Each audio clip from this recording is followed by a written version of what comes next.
আসসালামু আলাইকুম এভরিওয়ান, কি অবস্থা সবার? সবাই কেমন আছে? আশা করি সবাই খুব ভালো আছেন। আমিও ভালো আছি। আমি সিনথিয়া আপনাদের জন্য একটি নতুন রেসিপি ভিডিও নিয়ে আসলাম। তো আমার ভিডিওগুলো আপনাদের কাছে কেমন লাগে অবশ্যই জানাবেন। যদি আমার ভিডিওগুলো আপনাদের ভালো লেগে থাকে তাহলে ফলো করে দেবেন। যদি ফেসবুক থেকে দেখেন তাহলে ফলো করে দেবেন, আর যদি ইউটিউব থেকে দেখেন তাহলে সাবস্ক্রাইব করে দেবেন।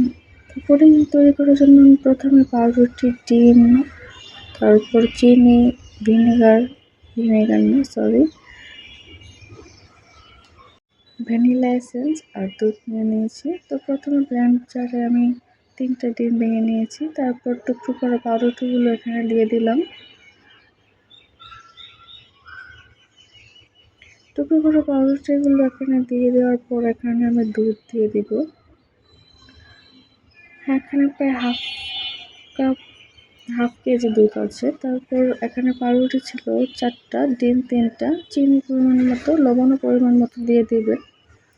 তো আমি যাতে ডিমের স্মেল থাকে ওটা যাতে না হয় সেই জন্য ভ্যানিলা এসেন্সটা দিয়েছি। আপনারা চাইলে স্কিপ করতে পারেন।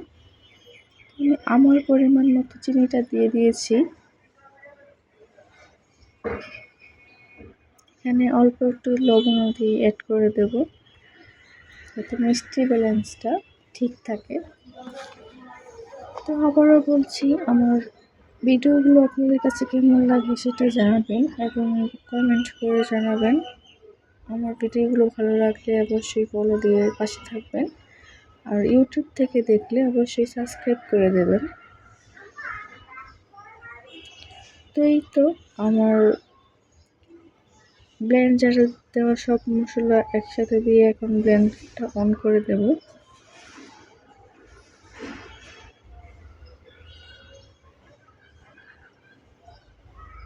ব্লেন্ড হতে হতে অন্যদিকে আমি যে বক্সে পুডিংটা তৈরি করব সেখানে ক্যারামেলটা তৈরির জন্য চিনি দিয়ে দিলাম আর একটু পানি। তো এখানে ক্যারামেল হচ্ছে। তো ক্যারামেলটা হতে হতে ওইদিকে আমার ব্লেন্ড করাও শেষ। এখানে ক্যারামেলটা যখন এই পর্যায়ে চলে আসবে তখন নামিয়ে দিব। তারপর এই তো যখন একটা জমে আসবে হাত দিয়ে টাচ করা যাবে। Caramel ready. এখন এটার মধ্যে চাকনি দিয়ে ছেঁকে দুধটুকু ঢেলে দেবো, যে মিশ্রণটা তৈরি করেছি ওইটা। এতে মিশ্রণটা ডালা শেষ। এখানে প্রায় অনেকটুকু পুডিং হয়েছে আমার। আপনারা চাইলে এতটা মন মতো ছোটো বড়ো করে নিতে পারবেন, হাওয়া কম বেশি নিয়ে নিতে পারবেন। তো এটাকে পাতিলে ট্রান্সফার করার জন্য একটা চুলার মধ্যে পাতিল বসিয়ে দিলাম। এটার মধ্যে পানি দিয়ে নিচে একটা ঢাকনা দিয়ে, যেহেতু আমার স্ট্যান্ড নেই তো ওটার উপর বাটি দিয়ে একটা ঢাকনা দিয়ে তার উপর আরেকটা দিলাম। এর উপর আরেকটা মাটির ঢাকনা দিব যাতে ডিপটা হয় বেশি। তো প্রায় 25 মিনিট পর আমি এখানে আসলাম দেখতে কতটুকু হয়েছে।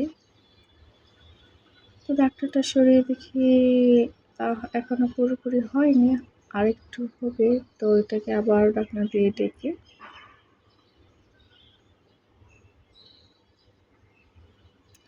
তারপর আবার চলে গেলাম অন্য কাজে। তো প্রায় 40 মিনিট পর এখন আমি আসলাম এখানে, এসে ঢাকনাটা সরিয়ে দিলাম। এই যে দেখুন কত বড় ঢাকনা দিয়েছি আমি, যেহেতু একটু ফাঁপা তাই এই জন্য একটু বাড়ের জন্য ওই ঢাকনাটা দিয়েছি। তো আমি এখন একটা পিন দিয়ে দেখবো ভেতরে কাঁচা আছে কিনা। পুডিংটা হয়ে গেছে। এখন এটাকে নামিয়ে প্রায় 40 মিনিটের মতো ফ্রিজে রেখে এই যে এখন সাইড কেটে নিচ্ছে একটা চাকুর সাহায্যে। এই তো আমার পুডিং রেডি। পুডিংটা দেখতে খুবই সুন্দর হয়েছে এবং মাশাআল্লাহ। এখন এটাকে কাট করে দেখাচ্ছি কেমন হয়েছে ভেতরেটা।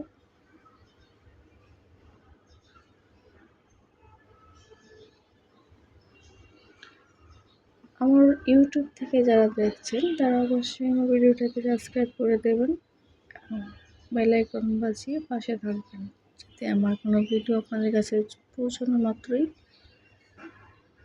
ছাড়া মাত্রই পৌঁছে যায়।